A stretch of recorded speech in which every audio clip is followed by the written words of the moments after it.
კეთილი იყოს თქვენი მობრძანება იმერეთში.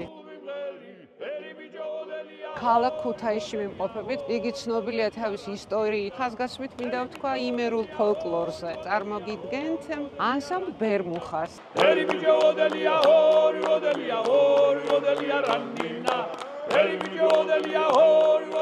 ჩვენი კუთხისთვის სტუმარი ნამდვილად არის ღვთის საჩუქარი. დღეს გაგიკეთებთ ეკალას.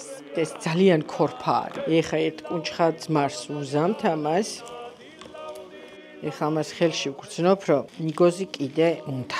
სად არის უკვე ჩვენი ეკალას ფხალი. ზოგადად იმერელი კაცი სადილზე უფლის სადიდებელს აუცილებლად ამბობს. გავრცელებული არის ციცქა და ცოლიკაური. ჩვენ უკვე მრავალი წლის თანამშრომლობა გვაკავშირებს ტისქვილთან და მას გარდა გასტრონომიული არაჩვეულებრივი სტანდარტებისა აქვს ძალიან კეთილი მისია, რომ ტრადიციულ ქართულ სიმღერას, ქართულ ცეკვას, ჩვენ ფოლკლორს პოპულარიზაცია გაუწიოს.